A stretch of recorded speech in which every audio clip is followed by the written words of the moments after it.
आज हम लोग जो 12 का फिजिक्स है उसमें एक नया चैप्टर स्टार्ट कर रहे हैं जिसका नाम है अल्टरनेटिंग करंट। ये एनसीईआरटी बुक में 7th नंबर चैप्टर में है तुम्हारा। और इसके पहले हम लोगों ने इलेक्ट्रोमैग्नेटिक इंडक्शन बनाया, इलेक्ट्रोमैग्नेटिक इंडक्शन क्लास लिया था जिसमें कि तुमने सारे लेक्चर्स तुम इन सब इसके पहले के जो 6 चैप्टर के लेक्चर हैं एनसीईआरटी का क्या पर आधारित है वह तुमको राइट ऐप को प्ले स्टोर से डाउनलोड करके उसमें ले सकते हो। उस पर तुम्हें जो है बोर्ड के लिए सब नोट्स भी मिल जाएंगे। और जो कि जेईई मेंस एडवांस या नीट की तैयारी करना चाहते हैं वह हमसे जो है तुमको फिजिक्स हो, केमिस्ट्री हो या मैथ, इन सब सब्जेक्ट के लिए तुम पर्सनल गाइड के रूप में भी हमसे संपर्क कर सकते हो। और जो भी तुम्हें परेशानी हो, जो भी समझ में नहीं आ रहा है, कहीं भी कोई कंसेप्ट हो, कुछ टॉपिक्स हो जो आपको समझ में नहीं आ रहे हैं या कुछ ऐसे टॉपिक्स हैं जो कि आपको दिक्कत दे रहे हैं, जिसको जो आपके प्रिपरेशन में क्या करें दिक्कत आ रहा है, तो उसके लिए आप हमसे संपर्क कर सकते हैं।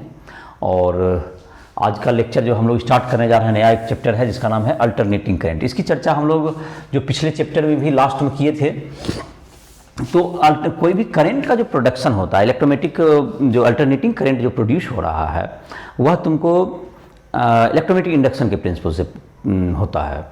तो अल्टरनेटिव प्रिंसिपल के लास्ट में था जो कि एसी के बनने का प्रिंसिपल भी हम लोग चर्चा किए थे, फिर से उसके रिपीट करते हैं। एक अगर मैग्नेट है और एक मैग्नेट के तुमको एक मैग्नेट है, मैग्नेट में एक मैग्नेट नॉर्थ साउथ पोल है, मैग्नेट में तुमको इस मैग्नेट में तुमको अगर इसमें एक कॉइल को रोटेट किया जाए मैग्नेटिक फील्ड में, एक कॉइल को रोटेट किया जाए मैग्नेटिक फील्ड में, जिससे कि यह तुमको अपने जो है तुमको एक्सिस के और जिससे कि एंगल जो है तुमको इसके बीच का angle between the magnetic field and vector area changes with time. तो इसके फलस्वरूप जो होगा तुमको मैग्नेटिक फ्लक्स में चेंज होगा। जब मैग्नेटिक फील्ड और वेक्टर एरिया के बीच का एंगल चेंज होगा तो जाहिर है कि मैग्नेटिक फ्लक्स भी चेंज होगा। और जब मैग्नेटिक फ्लक्स चेंज होगा तो उसके कारण ये इलेक्ट्रोमैग्नेटिक फोर्स के इलेक्ट्रोमैग्नेटिक इंडक्शन के कारण डेवलप होगा एक तुमको जो अल्टरनेटिंग वोल्टेज जनरेट होगा, इलेक्ट्रोमैग्नेटिक फोर्स जो कि वोल्टेज क्रिएट करेगा। और यह तुमको अगर जो भी सर्किट एक क्लोज लूप होगा तो यह अल्टरनेटिंग करंट प्रोड्यूस करेगा। तो मैं लिख देता हूं, ए coil rotates in magnetic field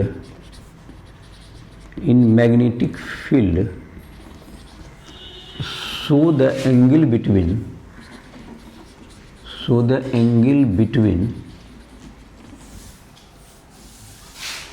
magnetic field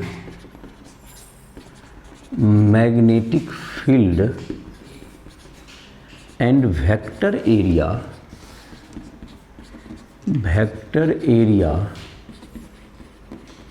changes with time.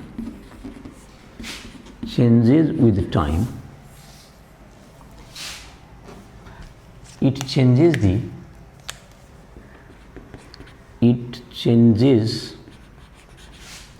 the magnetic flux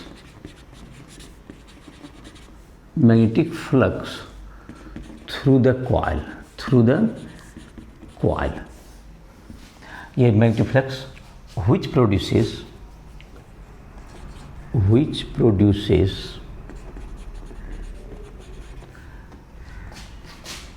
alternating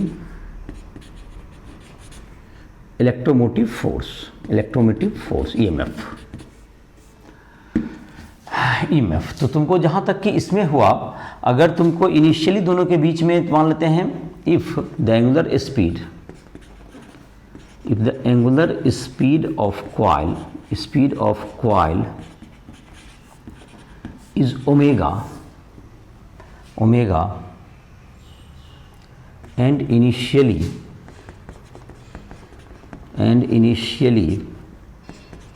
the angle between B vector मतलब magnetic field and vector area A vector is phi, then after time t the angle is omega T plus five. इसके बीच का angle क्या होगा? Omega T plus five, ये उसके बीच का angle होगा। तो फ्लक्स क्या हो जाएगा तुमको? फाइव बराबर, तो magnetic flux phi equals to B dot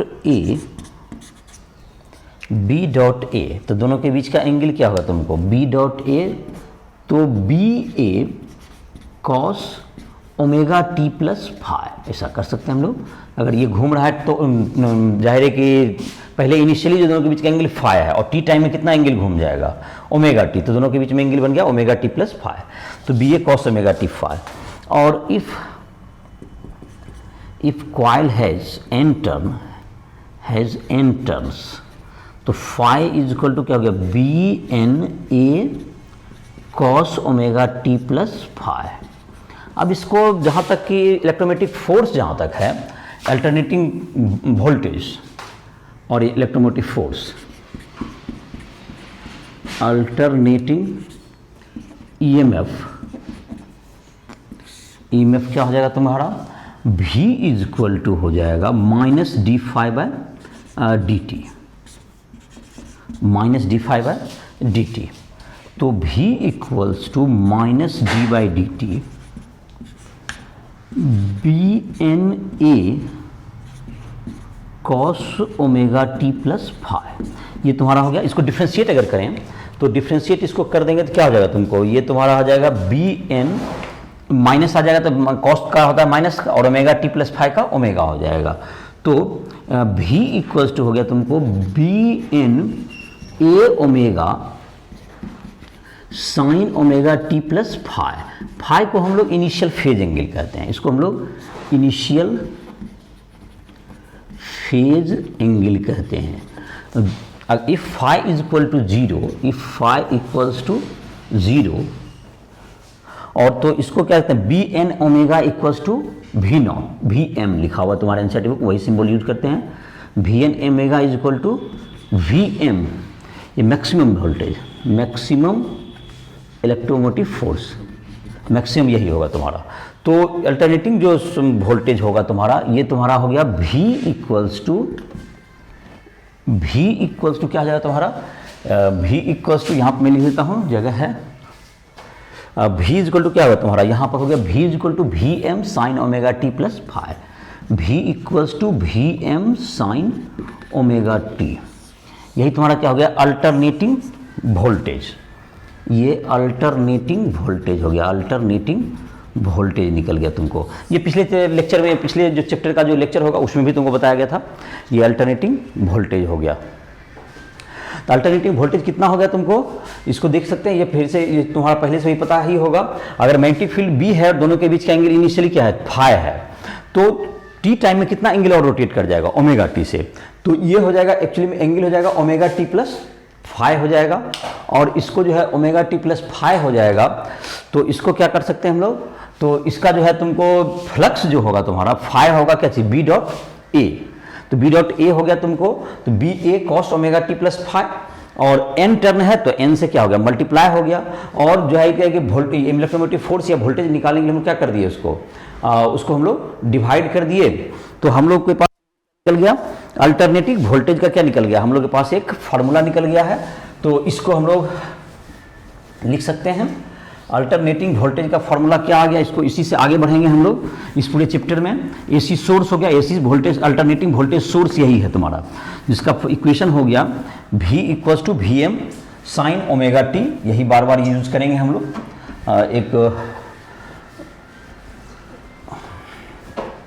तो जहाँ जहाँ हमको ज़रूरत पड़ेगी हमेशा ये सामान्य इक्वेशन माना जाता है।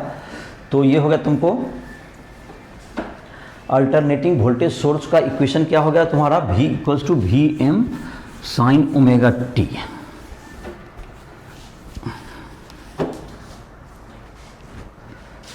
V equals to V M, alternating, इसको मैं लिख देता हूँ फिर से, V equals to V M sine omega T. इसमें क्या है, ये alternating voltage source, alternating voltage, इसको हम लोग कर सकते हैं अल्टरनेटिंग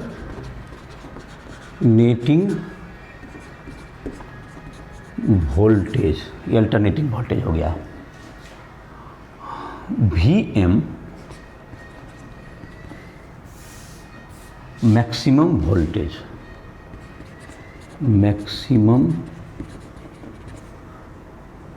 वोल्टेज और electromotive force, electromotive force omega equals to angular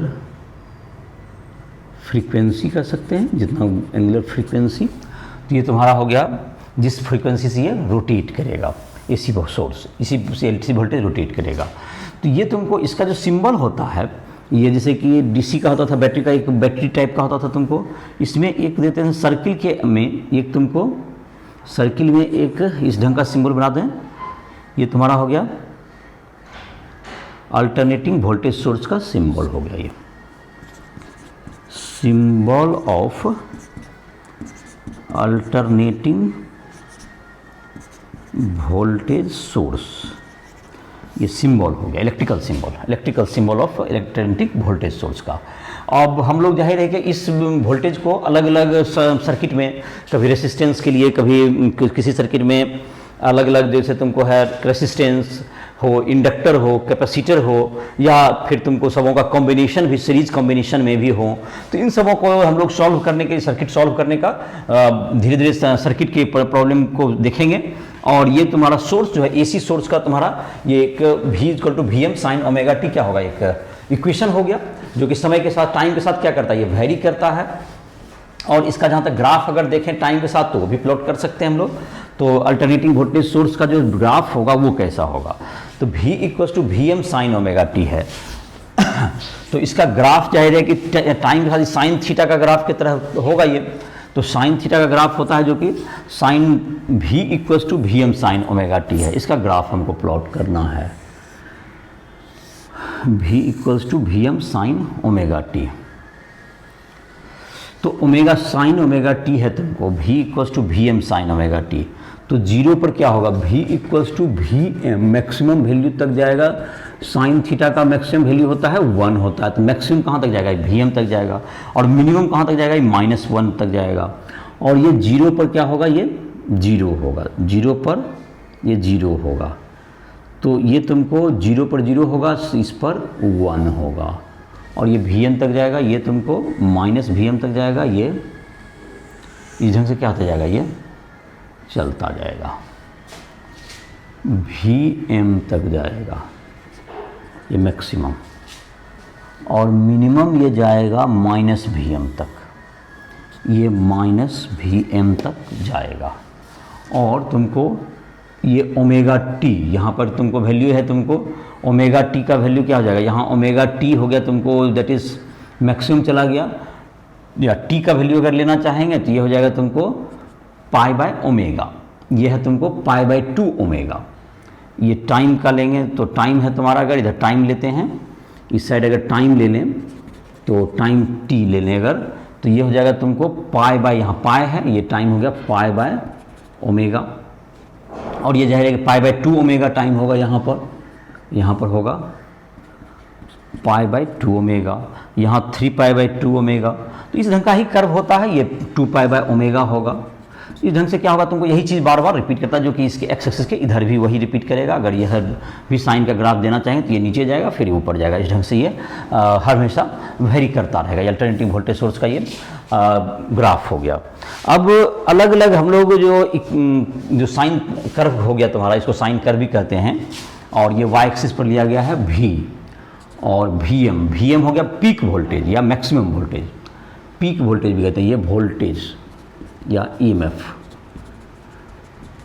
और तुमको ये हो गया तुमको पीक वोल्टेज, ये हो गया पीक वोल्टेज या मैक्सिमम वोल्टेज, पीक वोल्टेज और मैक्सिमम वोल्टेज, ये VM हो गया, इससे ज़्यादा नहीं होगा। और ये लोएस्ट हो गया तुमको -VM, तो ये -VM से VM के बीच वेरी करता है। तो अब हम लोग देखते हैं करंट को हम लोग जब कि किसी अलग अलग सर्किट में जैसे फ्लो करेंगे, उसके आधार पर ये इस सोर्स को जोड़ेंगे, अल्टरनेटिंग वोल्टेज सोर्स, जो कि जिसमें कि वोल्टेज क्या होता है, जो डीसी जो हम लोग का अभी तक पढ़ते थे बैटरी, वह एक कांस्टेंट वोल्टेज सोर्स होता था। वह हमेशा अपना जो वोल्टेज है 6 वोल्ट है तो 6 वोल्ट ही रहता था, और ये टाइम के साथ क्या कर रहा है, बार बार वेरी कर रहा है। तो ये तुमको अल्टरनेटिंग वोल्टेज जो हम लोग के घर में जो करंट आता है वो इसी तरह का होता है, जो बार बार क्या करते रहता है, वेरी करते रहता है।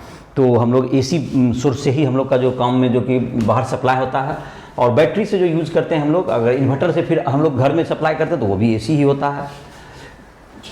और जो कि तुम्हारा है, जो कि सारा फैन वगैरह जो तुम्हारा बना हुआ है सब एसी वगैरह से ही चल रहा है। जो एलईडी बल्ब है ये सब भी तुम्हारा सब जो है तुम्हारा उसी से रिलेटेड है।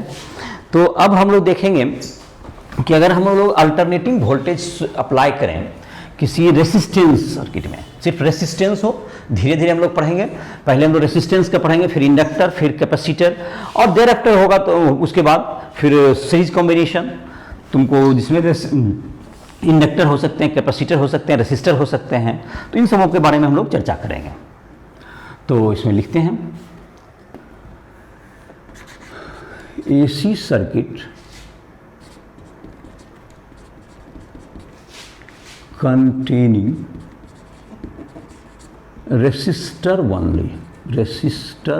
only में तो केवल रेसिस्टेंस होगी। तो बारी बारी से हम लोग इस पर देखेंगे, और इस ढंग से पहले रेसिस्टेंस केवल, और फिर देखेंगे इंडक्टर का, फिर कैपेसिटर का। तो इस ढंग से हम लोग एसी सर्किट का बार बार पढ़ेंगे। एसी सर्किट में एक रेसिस्टर है, तो रेसिस्टेंस का सिंबल तो इलेक्ट्रिकल जान ही रहा है, तो इलेक्ट्रिकल सिंबल हो गया। और अभी हमने सोर्स, एसी सोर्स का हमने सिंबल बताया, ये एसी सोर्स हो गया, ये रेसिस्टर हो गया। तो एसी सोर्स में क्या होगा तुम्हारा, ये होगा तुमको V equals to V M sine omega T, V equals to V M sine omega T. और यहाँ पर क्या होगा, एक रेसिस्टर R है, और इसमें तुमको करंट फ्लो होगा। और ये जो करंट होगा तुम्हारा, इसमें जो करंट फ्लो होगा V equal to V M, तो इधर पॉजिटिव है इधर निगेटिव है, अगर तो करंट इधर जाएगा। और अगर फिर ये कुछ समय के बाद ये पलट जाता है तो करंट का डायरेक्शन भी पलटते रहता है। इसमें करंट का डायरेक्शन वेरिएबल होता है। तो जाहिर है कि अगर तुमको इसमें दिया गया है V इक्वल्स टू क्या होता है, तुमको किरचॉफ्स का रूल लगाएं, तो V इक्वल्स टू क्या होगा तुमको IR, जो यहाँ भी वैलिड होता है इसके लिए भी, V इक्वल टू IR। तो इसका वैल्यू है Vm sine omega T, Vm sine omega T equals to IR। तो I बराबर Vm बाय R और साइन ओमेगा टी, I बराबर Vm by R sine omega T. Vm by R को हम लोग क्या कहते हैं, Im कहते हैं। I बराबर Vm by R sine omega T, I बराबर Im sine omega T. Im क्या हो गया, पीक करंट। Im बराबर पीक करंट, ये पीक करंट का वैल्यू है तुमको। तो ये पीक करंट हो गया। और Im sine omega T, Vm by R को हम लोग Im कर सकते हैं। तो I जो है तुम्हारा ये अल्टरनेटिंग करंट हो गया, ये यही है अल्टरनेटिंग करंट, ये तुम्हारा ये हो गया तुम्हारा। और जाहिर है कि इसमें हम लोग देख रहे हैं कि दोनों जो है एक ही डायरेक्शन में है। ये तुमको जहाँ तक कि इसका जो है, इसका इस ग्राफ का देखें तो इसको हम लोग कहते हैं सेम फेज में है। V बराबर Vm साइन ओमेगा टी और I बराबर Im साइन ओमेगा टी। ये अगर वोल्टेज है तो I बराबर क्या हो गया, Im साइन ओमेगा टी। तो ये दोनों के तो तुमको सेम फेज में, तो ग्राफ भी क्या होगा इसका एक जैसा ही होगा, जैसे वोल्टेज का होता था। तो ये तुम्हारा ग्राफ भी, इसका भी जो अल्टरनेटिव जो करंट होगा अभी, इसका जो ग्राफ है तुमको जो रेसिस्टर रहने पर जो एकदम बिल्कुल सेम फेज में रहेगा। ये यहाँ तक प्लस Im तक गया यहाँ तक, और ये चला जाएगा इधर माइनस Im तक चला जाएगा ये। तो ये प्लस Im से माइनस Im तक ये जाएगा, और ये तुम्हारा हो जाएगा। तो ये होगा तुम्हारा माइनस Im से प्लस Im। अब है इसके बाद तुमको जो जैसे देखते हैं I is equal to I M, अगर पावर हम लोग को होगा तो पावर इज इक्वल टू क्या होता है तुम्हारा, पावर तुमको होता है, पावर हो जाता है तुम्हारा इसमें पावर इन इस सर्किट का पावर क्या होगा, इसी रेसिस्टेंस सर्किट का अगर होगा तो पावर बराबर होता है V इंटू आई। तो पावर कितना हो गया, V है तुमको V M sine omega T और into I M sine omega T, that's equals to V M I M sine square omega T. तो जहाँ तक कि इसका साइन, तो अगर पावर जो है तुमको साइन स्क्वायर के साथ, और जहाँ तक कि वोल्टेज का वैल्यू है या करंट तुम्हारा था, देखो इसका जो वैल्यू है ये तुमको एवरेज वैल्यू क्या है, जीरो है। एक टाइम इंटरवल में हर बार देखिए क्या होता है, ये जीरो हो जाता है। तो अगर वोल्टेज का जो एवरेज देखें या करंट का एवरेज देखेंगे तो वो क्या होगा, जीरो आएगा। लेकिन ये जो पावर डिपेंड करता है, ये power sine square omega T पर निर्भर करेगा। तो एवरेज पावर अगर हम लोग इसका करेंगे तो साइन स्क्वायर ओमेगा टी तो 0 से 1 के बीच जाएगा, तो इसका एवरेज वैल्यू क्या जाता है, 1 हो जाता है। तो एवरेज पावर जो होगा सब, इसका एवरेज वैल्यू हाफ हो जाएगा। साइन स्क्वायर ओमेगा टी का एवरेज वैल्यू जैसे 0 से 1 के बीच वेरी करेगा, और एवरेज इसको हम लोग निकाल भी सकते हैं इंटीग्रेट करके, तो इसका वैल्यू 1 आएगा। तो average power, the average value of sine square omega T in complete time interval is 1/2। तो पावर जो एवरेज होगा तुमको 1/2 into V M into I M के इक्वल होगा, ये इक्वल होगा। तो एवरेज इसका ये इतना आएगा। और जहाँ तक कि एवरेज या इसको आरएमएस वैल्यू भी कहा जाता है, एवरेज जो तुम्हारा है इसको हम लोग आरएमएस वैल्यू भी कहते हैं। जैसे कि करंट है तो आरएमएस वैल्यू स्क्वायर के आधार पर होगा। तो जैसे कि हम लोग आरएमएस वैल्यू पर अगर काम करेंगे तो अगर जैसे वोल्टेज का भी आरएमएस वैल्यू ले लें, एक वैल्यू डिफाइन करते हैं जिसको हम लोग वर्चुअली हम लोग एक वैल्यू जैसे डीसी की तरह ट्रीट कर पाएंगे, तो उसको हम लोग कहते हैं, जैसे कि अगर यह तो एवरेज वैल्यू तो ये 0 हो जाता है, तो करंट का वैल्यू कितना लेंगे हम लोग। तो उसके लिए अगर किसी सर्किट में अगर डीसी की तरह ट्रीट करना हो तो इसके लिए एक हम लोग वैल्यू यूज करते हैं जिसको हम लोग कहते हैं आरएमएस वैल्यू। तो ये तुम्हारा हो गया आरएमएस एवरेज हो गया, आरएमएस वैल्यू निकालो, RMS current I is equal to I M sine omega T है या V equal to V M sine omega T है। तो उसका आरएमएस वैल्यू कैसे निकालते हैं, जो हम लोग वर्चुअली स्क्वायर के आधार पर होना चाहिए, क्योंकि पावर तो उसी के आधार पर क्रिएट होगा। तो हम लोग निकालते हैं उसका एवरेज वैल्यू या RMS value of current, RMS root mean square, इसका फुल फॉर्म है root mean square value of AC, alternating current. तो अल्टरनेटिंग करंट का रूट मीन वैल्यू क्या आएगा, तो I इक्वल्स टू है तुम्हारा, I इक्वल्स टू है I M sine omega T. I equals to क्या हो गया, I M sine omega T. तो इसका स्क्वायर कर दें तो आई स्क्वायर बराबर आई एम का square sine square omega T, जैसे कि तुम्हारा यहाँ था अभी स्क्वायर के पावर में भी था यही। तो इसका जो वैल्यू आएगा आई स्क्वायर का पहले रूट मीन स्क्वायर, पहले स्क्वायर देन मीन। तो मीन जो निकालने का मतलब है एवरेज, ये मीन या एवरेज, मीन या एवरेज का सिंबल होता है मीन और एवरेज वैल्यू, एवरेज वैल्यू। तो आई स्क्वायर का स्क्वायर का मीन ऑफ स्क्वायर का मीन हो गया तुमको मीन स्क्वायर, ये हो गया mean square value of current. तो मीन स्क्वायर वैल्यू क्या होगा, आई स्क्वायर का मीन क्या आएगा तुमको, आई M square sine square omega T. तो इसका जो वैल्यू होगा एक टाइम इंटरवल में इसका एवरेज लेना हो तो हम लोग इसको इंटीग्रेट करना पड़ेगा 0 से t, जिस समय तक का आप एवरेज लेना चाहते हैं इसका किसी भी फंक्शन का। तो हम लोग चाहते हैं इसका आई M square sine square omega T का एवरेज, तो इतना इंटू डी टी बाय ये तुमको इंटीग्रेशन के आधार पर या 0 से t फिर dt से डिवाइड कर दीजिए। ये एवरेज निकालने का, जिस फंक्शन का एवरेज निकालना टाइम के रिस्पेक्ट में तो टाइम dt देखिए, यहाँ भी नीचे dt से डिवाइड कीजिए और जिस इंटरवल में आप जिस टाइम में वहाँ से वहाँ तक का इंटीग्रेट कीजिए। और इसको जब हम लोग परफॉर्म करेंगे तो साइन स्क्वायर थीटा का इंटीग्रेशन करने के लिए 1 माइनस कॉस 2 थीटा बाई 2 लिखना पड़ता है।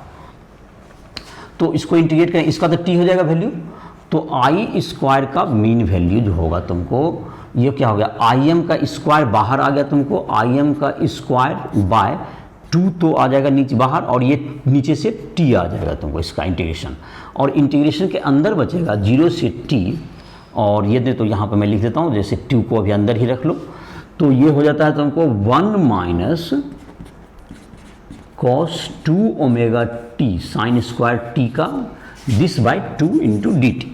तो इसको दो इंटीग्रेशन में बांटना पड़ेगा अब आपको। ये नीचे का तो 0 से t का तो t हो गया, तो आई M square by 2 by T into क्या आ गया तुम्हें, ये 2 भी तुम्हारा ये बाहर आ गया, और इसमें दो इंटीग्रेशन में ये बट गया, तो ये 1 का फिर क्या आ जाएगा, ये तो t हो जाएगा इंटीग्रेशन माइनस, और कॉस 2 ओमेगा टी है, तो कॉस 2 ओमेगा का क्या हो जाएगा 1/2 ओमेगा, 1/2 ओमेगा और साइन 2 ओमेगा टी, और ये क्या होगा 0 से t, 0 से t, तो साइन 2 पाई इंटू टी, तो साइन 2t यही होना चाहिए। तो आई स्क्वायर का एवरेज बराबर क्या हो गया, I M square by 2t into T minus 0 हो जाएगा। ये तुमको ओमेगा टी बराबर omega T is equal to हो गया, T is equal to 2 pi by omega होता है, तो omega T is equal to 2 pi रखने के बाद ये तुमको थोड़ा सा एक स्टेप बढ़ा के करोगे तो ये आ जाएगा। तो आई स्क्वायर का वैल्यू आ गया तुम्हारा I M square by 2t into T that's equal to I M square by 2 आ गया। तो ये तुमको हो गया आई एम स्क्वायर बाय 2। तो ये तुमको रूट मीन जो तुम्हारा होगा, अब रूट करना है, root I R M S जो होगा that is equal to root under I square का mean that is equal to I naught square by I M square by 2, तो that's equal to I M by root 2। तो किसी का भी root mean square का value जो होता है तुम्हारा उसका रूट 2 से डिवाइड कर देता है। इसी तरह से सिमिलरली हम लोग निकाल सकते हैं, similarly V R M S भी जब से करेंगे तो बराबर वी एम बाय रूट 2 हो जाएगा, ये वी एम बाय रूट 2 हो जाएगा सिमिलरली। तो वी एम बाय रूट 2 हो गया, और इस तरह से क्या करें, किसी का आर एम एस वैल्यू हम लोग कैलकुलेट कर सकते हैं। तो और पावर जब होगा, जैसे पावर निकालना हो तो V R M S into I R M S कीजिए, जैसे वोल्टेज पी बराबर जैसे डीसी में पढ़े थे हम लोग। अब पावर निकालना हो तो यहाँ पर क्या लिखिए V R M S into I R M S, इसको आप डीसी की तरह ट्रीट कर सकते हैं, इसको डीसी की तरह ट्रीट करके हम लोग बना सकते हैं। तो ये हो गया तुम्हारा डीसी की तरह इसको ट्रीट कर सकते हैं हम लोग। अब है तुमको इसका जहाँ तक की वैल्यू है, और ये तुमको इसका क्या समझ में आया इसमें कि जब भी कभी किसी का आरएमएस वैल्यू निकालना हो तो क्या कर रहे हैं, आरएमएस का फुल रूट मीन स्क्वायर, तो पहले स्क्वायर कीजिए उस फंक्शन को, जैसे यहाँ करंट का करना है तो करंट का हमने क्या किया स्क्वायर किया, फिर उसका मीन निकालना एवरेज। तो 0 से एक टाइम इंटरवल में जो होगा वही बार बार वही लॉन्ग टाइम इंटरवल में जब होता है तो वो एक टाइम इंटरवल के अनुसार ही बार बार क्या करता है, जैसे ये वैल्यू एक दूसरे को क्या करता है रिपीट करते रहता है। तो जो एक टाइम पीरियड में यहाँ से यहाँ तक होगा वही बार बार का एवरेज होगा, लॉन्ग टाइम एवरेज होगा। तो लॉन्ग टाइम एवरेज के लिए 0 से क्या कर दीजिए एक टाइम पीरियड तक इसको इंटीग्रेट कीजिए, और उसका 0 से t तक करना तो into D T by D T कर दीजिए। तो डी टी का इंटीग्रेशन तो करके आएगा 0 से एक टाइम पीरियड में t आ गया, और साइन स्क्वायर थीटा को लिखना पड़ता है 1 माइनस कॉस 2 थीटा बाई 2। तो फिर अलग अलग किए तो 1 का 2 तो बाहर आ गया तुम्हारा, 1 का इंटीग्रेशन तो t आ जाएगा, और साइन 2 ओमेगा t का ऐसे भी एवरेज एक टाइम पीरियड में जैसे जितना साइन या कॉस जो भी फंक्शन है तो जितना ऊपर होता है उतना नीचे, तो इसका एवरेज वैल्यू तो ऐसे भी 0 हो जाएगा। तो वो तुम्हारा इंटीग्रेशन करके भी क्या आ जाएगा तुम्हारा 0 आ गया। तो इसका जो नेट वैल्यू आ गया टी टी कैंसिल हो गया ऊपर नीचे, तो तुम्हारा बच गया आई एम स्क्वायर बाय 2। और जब आरएमएस वैल्यू करना था, आरएमएस का मतलब रूट करना, स्क्वायर रूट कर देना है, तो आई एम बाय रूट 2 ये इसका रूट मीन स्क्वायर वैल्यू आ गया। तो ये तुम्हारा हो गया आई एम बाय रूट 2, ये हो गया तुम्हारा रूट मीन स्क्वायर वैल्यू आया। अब है इसके बाद का तुमको जो वैल्यू है, अब है तुमको वोल्टेज हो या इसका क्या कर सकते हैं हम लोग, इसका वैल्यू कैलकुलेट कर सकते हैं। एक हम लोग फेजर डायग्राम जो ड्रॉ करते हैं, तो फेजर डायग्राम के द्वारा भी इसको इस बात को दिखाया जाता है कि दोनों एक ही फेज में है। करंट जो तुम्हारा है, करंट और वोल्टेज एक ही फेज में है होता है, तो इसको फेजर डायग्राम से भी हम लोग क्या करते हैं, इसको दिखाते हैं। तो वोल्टेज और करंट दोनों क्या रहेगा, एक ही जगह पर शो करते हैं हम लोग। तो फेजर डायग्राम के बारे में हम लोग चर्चा बाद में करेंगे। और अभी हम लोग के पास एक एग्जांपल देख लेते हैं, एनसीईआरटी एग्जाम्पल 7.1 जो कि रेसिस्टर पर आधारित है। और इसमें है एक एसी सोर्स है जिसका कि जो 220 वोल्ट जो हम लोग घर में अक्सर यूज करते हैं, तो वो आरएमएस वैल्यू होता है। ये ध्यान रखिएगा, ये जो तुम्हारा है वोल्टेज आरएमएस कितना है, 220 वोल्ट हो गया आरएमएस वोल्टेज है। पावर दिया हुआ है एक लैंप का 100 वाट है। तो अगर ये नहीं भी आपको मेंशन कर रहा है कि हम आरएमएस वैल्यू 220 वोल्ट में देते, जो डाटा सप्लाई होता है इसी में, वो अगर नहीं कुछ प्रिस्क्राइब्ड है तो वो आरएमएस वैल्यू ही होगा। तो ये Vm/√2 होगा। तो इसमें जो क्वेश्चंस कुछ पूछे गए हैं कि इसका रेसिस्टेंस क्या होगा, तो ये जैसे कि अब जैसे कि हम लोग डीसी में जैसे बनाते थे, रेसिस्टेंस निकालने के लिए पावर बराबर क्या होता है तुमको, V/I। तो जैसे हम लोग जिस ढंग से करते थे उसमें डीसी में काम करते थे, उसी ढंग से इसमें भी काम कर सकते हैं। लेकिन इसमें सिर्फ क्या होगा, ये तुमको ये भी जो है एवरेज पावर ही दिया गया है 100 वाट, और तुमको V/I करेंगे। तो ये एवरेज पावर तुम्हारा एक टाइम इंटरवल का है, जो लॉन्ग टाइम इंटरवल का होता है, तो यही तुम्हारा एवरेज पावर भी है। तो V/I कर देंगे। तो V को जैसे हम लोग उसमें ट्रीट करते हैं, V को I को क्या लिख देंगे हम लोग, V/R लिख देंगे। तो R जो है तुम्हारा V²/P हो गया। तो ये जो फर्स्ट पार्ट है तुम्हारा था रेसिस्टेंस हो गया तुमको, जो 100 वाट का जो बल्ब है उसका क्या हो गया, एक लैंप है, तो V²/P। तो V² का मतलब ये तुमको होगा 220, नहीं है कुछ मेंशन, तो ये तुम्हारा रूट मीन वैल्यू रखेंगे 100 वाट, और वोल्ट²/वाट, दैट इज ये तुमको रेसिस्टेंस का यूनिट हो जाएगा ओम। तो दैट इज 484 ओम। ये तुम्हारा क्या हो गया, इसका वैल्यू, रेसिस्टेंस का ये वैल्यू आ गया। दूसरा पार्ट था तुम्हें इसमें निकालना है, रेसिस्टेंस निकल गया तुम्हारा इस करंट का, इसका वैल्यू का। अब इसमें अगर चाहें तो हम लोग करंट कितना फ्लो होगा, तो करंट भी हम लोग क्या कर सकते हैं, इसमें निकाल सकते हैं। तो करंट निकालने के लिए क्या करना होगा, ये तुमको करंट अगर रेसिस्टेंस है तुम्हारा, तो करंट P = क्या होता है, V/I। तो V या Vm/R कर दें। तो पीक, पहले पीक वोल्टेज तुम्हारा एक सेकंड पार्ट है इसका, कि हमको पीक वोल्टेज बताइए, मैक्सिमम वोल्टेज। तो Vrms बराबर होता है Vm/√2। तो ये तुमको Vm/√2 इंटू Vrms बराबर √2 इंटू 220 वोल्ट, तो 1.414 इंटू 220 वोल्ट, तो ये तुमको 311 वोल्ट के आसपास आ जाएगा ये। तो पीक वोल्टेज जो होता है तुम्हारा घर में जो आता है वो 311 वोल्ट के आसपास होता है, ये तुम्हारा हो गया। और जहाँ तक कि अगर हम लोग चाहें कि इसका आरएमएस करंट चाहिए, तो रेसिस्टेंस पता ही है, तो हम लोग निकाल सकते हैं। तो करंट क्या होगा, IRMS अगर चाहिए, अगर करंट भी पूछ रहा है तो आरएमएस वैल्यू ही बताएंगे। तो that is equal to V/R current. तो ये आरएमएस करंट ही होगा। V है तुम्हारा 220 वोल्ट और रेसिस्टेंस है 484 ओम। तो ये तुम्हारा हो गया 220 बाय, तो इसका रेसिस्टेंस इससे क्या निकल सकता है, करंट निकल गया तुम्हारा, इतना एम्पियर आ गया। तो दैट इज 10/22, तो 0.4, और उधर हो गया फिर 88 112, तो मान लेते हैं 0.45 एम्पियर के आसपास जो भी है, ये तुम्हारा आ जाएगा करीब करीब। तो ये करंट हो गया। और पीक करंट कहेगा, अगर पीक करंट चाहिए, इफ पीक करंट, तो Im बराबर क्या होगा, √2 इंटू आई, इतना पीक करंट हो जाएगा। तो जब भी पीक करंट कहे तो आप पीक वोल्टेज 313 बाय रेजिस्टेंस भी कर सकते हैं पीक करंट के लिए, 311 बाय उतना। तो ये तुम्हारा क्या होगा, ये जो क्वेश्चन दिया हुआ था तुम्हारा, ये समझ में आ गया होगा कि ये तुम्हारा क्या हो गया, इसका जो दिया हुआ था, जब कभी भी हम लोग क्या करेंगे आरएमएस वैल्यू से काम करेंगे, तो आरएमएस वैल्यू में जैसे डीसी में वर्क करते हैं उसी ढंग से power is equal to voltage into current कर दिए। आप वी को आई को क्या लिख दिए, वी बाय आर लिख दिए, तो उससे रेसिस्टेंस का हमको फॉर्मूला रेसिस्टेंस निकल गया। पीक वोल्टेज निकालना है, पीक वोल्टेज के लिए क्या करें, वी एम बाय रूट 2 कर दिए, वी आर एम एस जो 220 वोल्ट है तो उससे 311 आ गया। अगर करंट चाहिए तो आप जो पीक करंट चाहिए तो रूट 2 से multiply V R M S बटे रेसिस्टेंस कर दें, तो क्या निकल जाएगा, करंट निकल जाएगा लैंप में। अगर मैक्सिमम करंट चाहिए तो रूट 2 से क्या कर दिए, उसको मल्टीप्लाई कीजिए, तो ये सब वैल्यू तुमको आ जाएगा। तो इस तरह का क्वेश्चन को सॉल्व करने का तरीका समझ में आ गया होगा।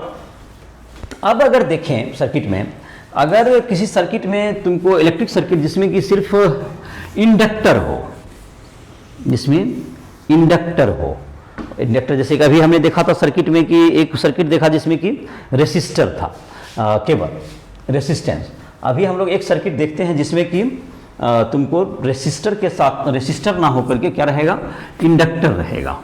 तो उस सर्किट में हम लोग एसी में कैसे काम करेंगे। तो सर्किट में एसी में काम करने में तो अल्टरनेटिंग जो तुम्हारा है एसी सोर्स है, तो एसी सोर्स में क्या होगा, AC circuit containing inductor only. चलिए अगला हेडिंग देते हैं, एसी सर्किट कंटेनिंग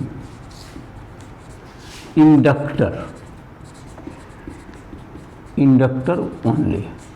केवल जब इंडक्टर हो एसी सर्किट में तो क्या होगा, तो जब इंडक्टर होगा तो देखो जैसे एसी सर्किट है, यहाँ पर एसी सर्किट है, इसमें इंडक्टर हो, इंडक्टर का सिंबल ये होता है, इंडक्टर का सिंबल देख लो, और ये एसी सोर्स का सिंबल तो अब जान ही गया है, और इसका मान लेते हैं कि ये equal to V equal to V M sine omega T से इसको डिनोट किया गया है, और इंडक्टर का इंडक्टेंस है एल, ये एल है, इंडक्टेंस क्या हो गया इसका, एल हो गया, इंडक्टेंस इसको बोलते हैं।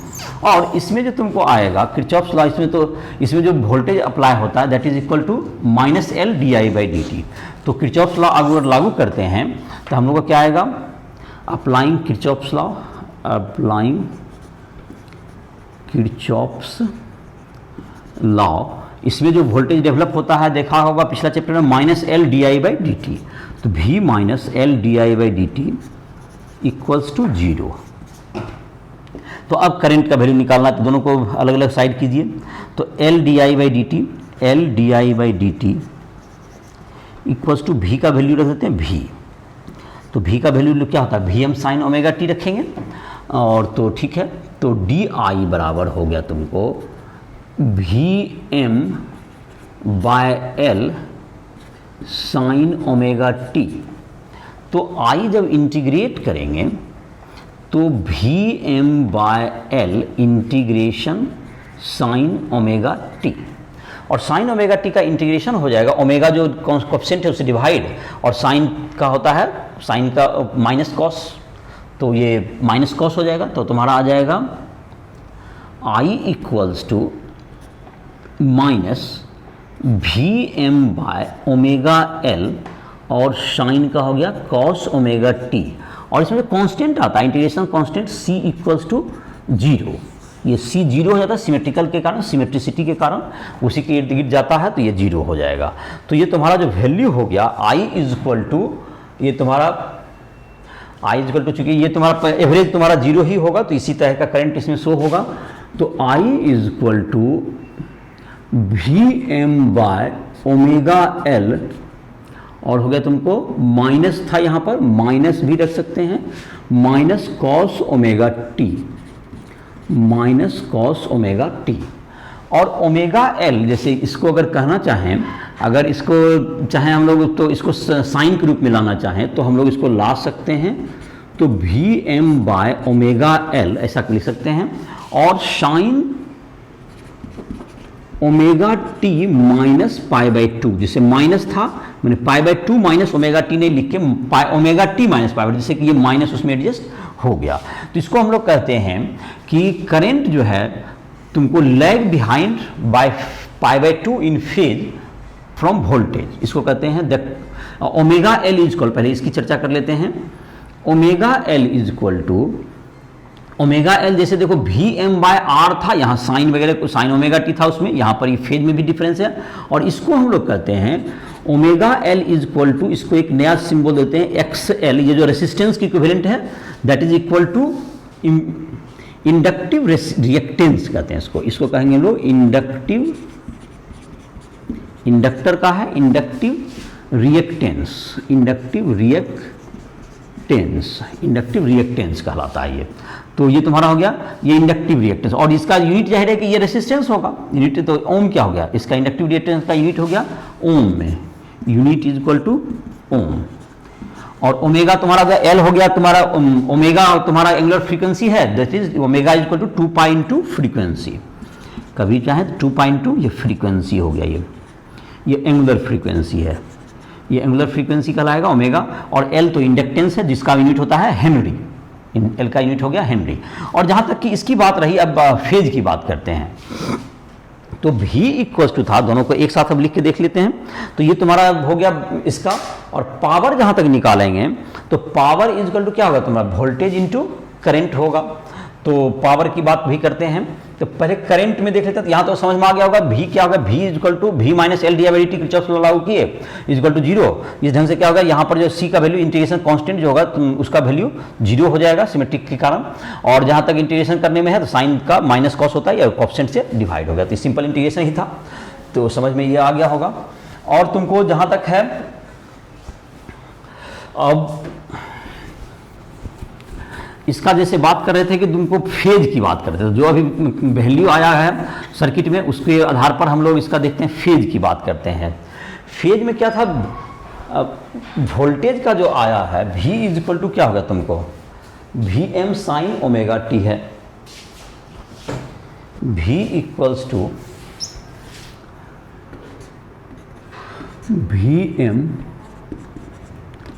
साइन ओमेगा टी है, और I इक्वल्स टू आ गया I M sine omega T minus pi by 2।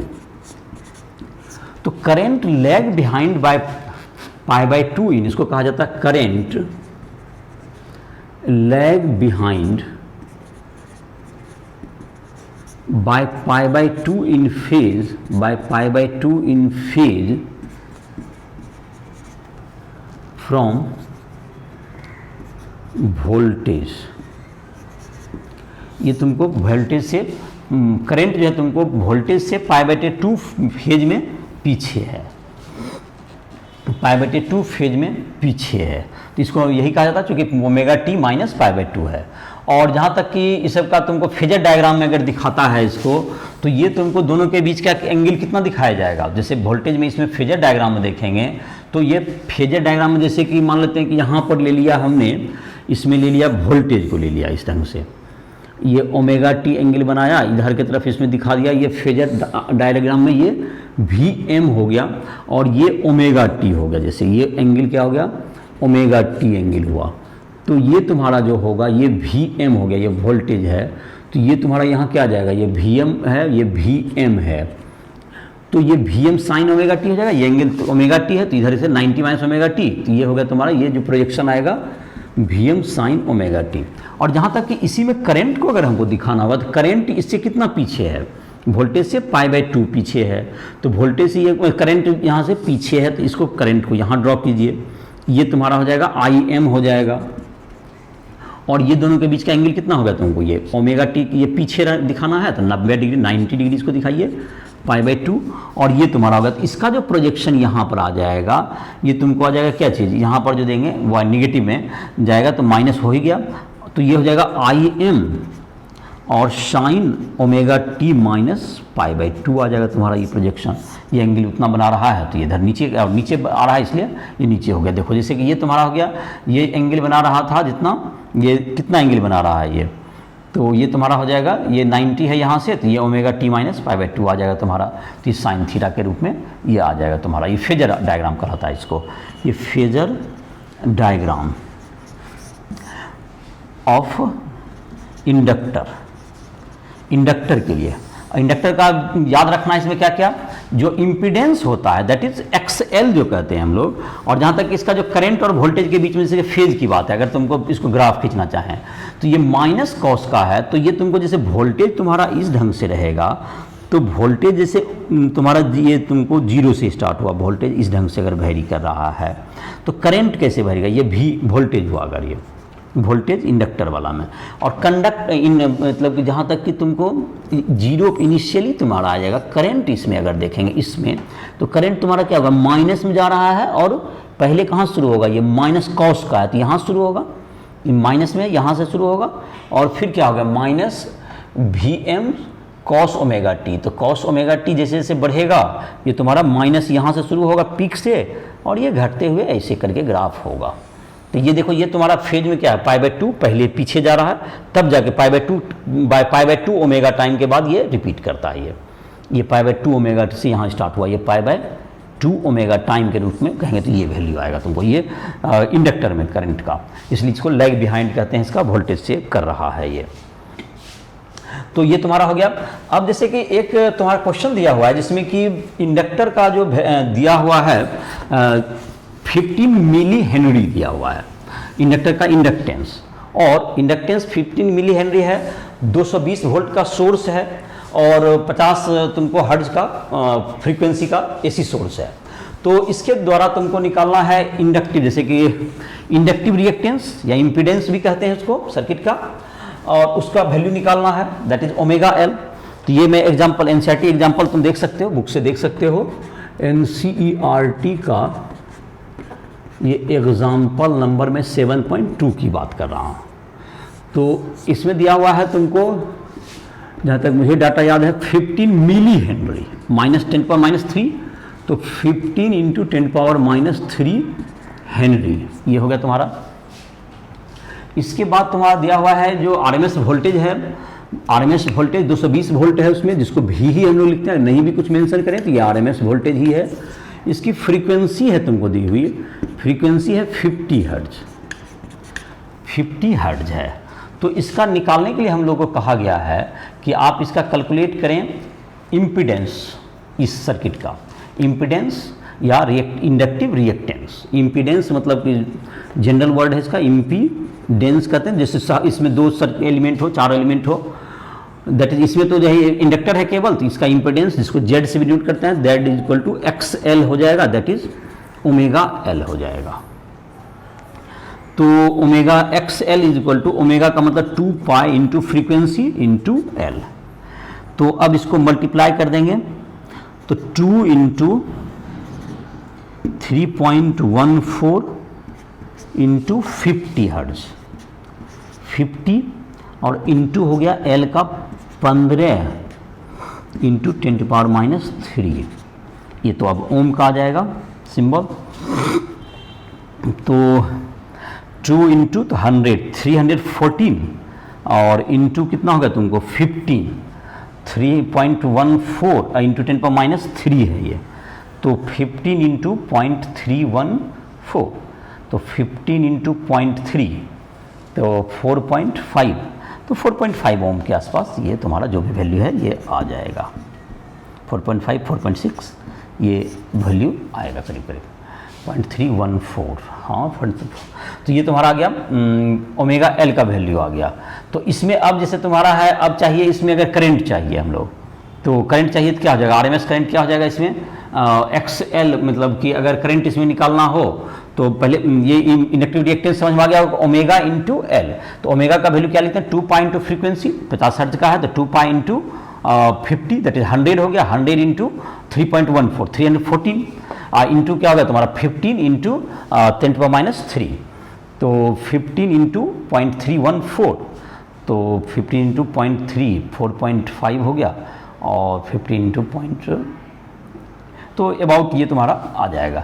अब है तुमको अगर इसमें हम लोग निकालना चाहें कि करंट क्या होगा, तो करंट इसका जैसे निकालना चाहेंगे तो करंट क्या होगा इसका, करंट इज इक्वल टू क्या होगा तुम्हारा V बाय ये रेसिस्टेंस के साथ ट्रीट होगा, तो वोल्टेज क्या होगा तुम्हारा, वोल्टेज हो गया तुम्हारा 220 और बाय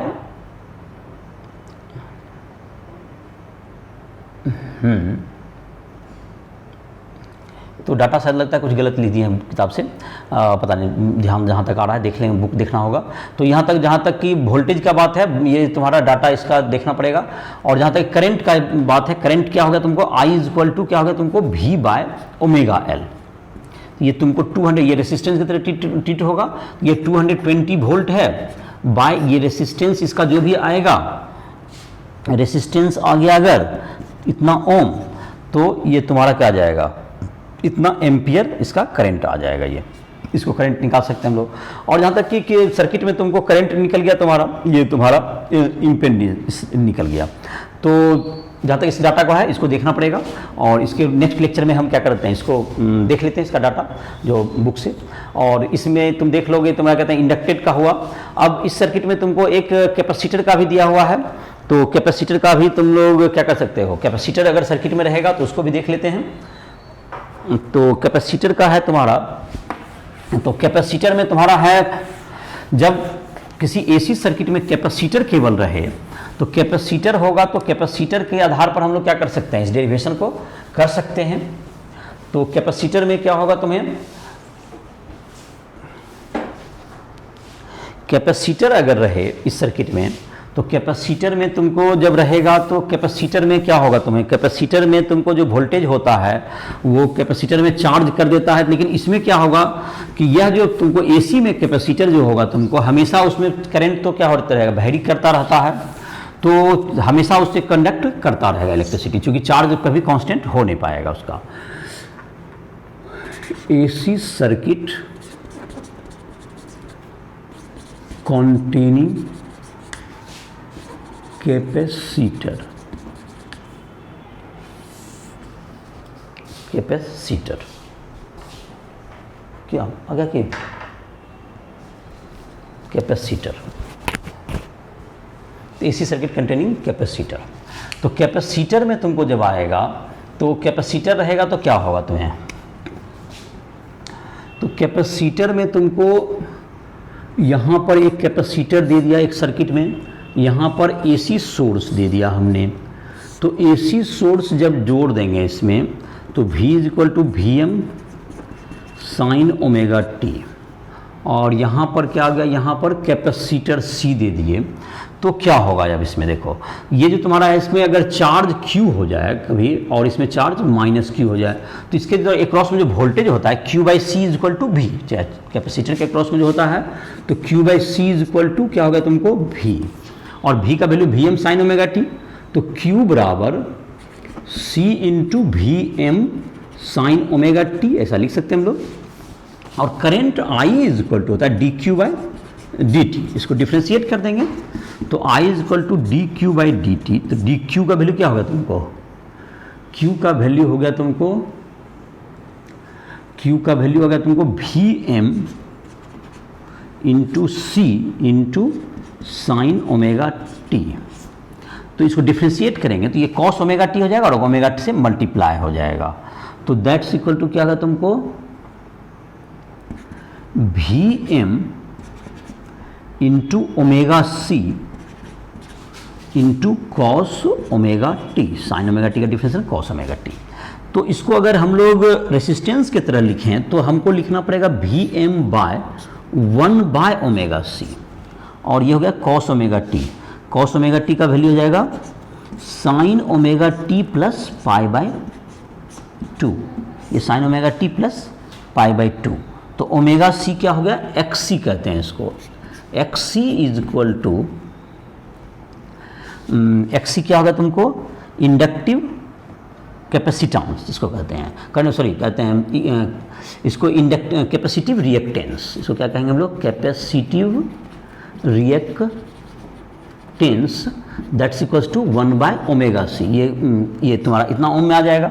और यहाँ तक जहाँ तक इसमें जो है सर्किट में, तो अगर इसको हम लोग लिखना चाहें साइन ओमेगा टी प्लस क्या हो जाएगा, ये पाई बाय 2, ये omega T plus sign omega T plus theta cos omega T. तो ये पाई बाय 2 से फेज में क्या होगा, आगे होगा। तो ये जो यहाँ तक करंट की बात है, तो current leads by pi by 2 in phase from voltage, लिख देते हैं यहाँ पर आप, तो समझ में आ ही गया होगा।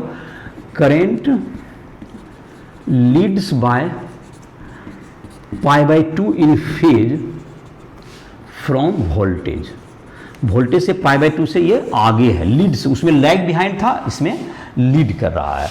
और जहाँ तक कि इसके वैल्यू की बात आई तो तुमको जहाँ तक फेजर डायग्राम में है तो फेजर डायग्राम में ये आगे बनाएंगे, इधर से यहाँ पे वोल्टेज बनाएंगे। चलो यहाँ पर देख लेते हैं, फेजर डायग्राम इधर ड्रॉ कर देते हैं। यहाँ पे देखो फेजर डायग्राम ड्रॉ करना है इसका कैपेसिटर का। तो फेजर डायग्राम यहाँ पे अगर ये वोल्टेज कर लेते हैं, ये Vm है तुम्हारा, ये Vm है, तो करंट तुमको कहाँ जाएगा, इससे π/2 से आगे रहेगा। तो करंट यहाँ जाएगा, Im इधर रहेगा, ये दोनों के बीच का एंगल π/2 रहेगा। तो ये तुम्हारा इसका चला जाएगा, क्या चीज़ तुम्हारा, ये तुम्हारा चला जाएगा, ये π/2 से आगे जाएगा। तो यहाँ पर Vm sin ωt यहाँ प्रोजेक्शन आएगा तुमको, और यहाँ पर क्या आ जाएगा तुम्हारा, ये तुम्हारा ये Vm, तो Im cos ωt इसका आ जाएगा यहाँ पर प्रोजेक्शन, ये Im रहेगा। तो ये ωt, ये एंगल कितना है तुमको, ये रोटेट किया हुआ है, ωt है, ये ωt है, तो ये 90 है, तो 90 डिग्री माइनस ωt इधर से बनेगा। तो ये तुम्हारा क्या हो जाएगा, 90 डिग्री माइनस ωt बनेगा, तो माइनस में भी आएगा और ये तुमको इस साइड चला जाएगा। ये Im तो प्रोजेक्शन पॉजिटिव ही आएगा, तो ये तुम्हारा आएगा। तो किसी भी सर्किट में कभी भी पावर निकालना हो तो पावर के लिए क्या किया जाता है, उसका वोल्टेज इंटू करंट को किया जाता है। तो उसके बारे में भी हम लोग कभी भी या तो एक बार में भी देख सकते हैं किसी भी सर्किट का। और इसका तुमको फेजर डायग्राम भी समझ में आ गया होगा इसका। ये कैपेसिटिव रिएक्टेंस का है, ये कैपेसिटिव रिएक्टेंस का है, कैपेसिटिव रिएक्टेंस दैट इज इस जब रहेगा तब तुम्हारा ये फेजर डायग्राम इसका हो गया। तो ये तुम्हारा, इसके बाद तुमको इस लेक्चर को समाप्त कर रहे हैं। तुमको कोई भी अगर कहीं भी तुमको कोई पर्सनल डाउट हो, कुछ भी दिक्कत आ रही है तो राइस ट्यूटोरियल ऐप के माध्यम से हमसे संपर्क कर सकते हो। तो इसी के साथ इस लेक्चर को समाप्त कर रहे हैं।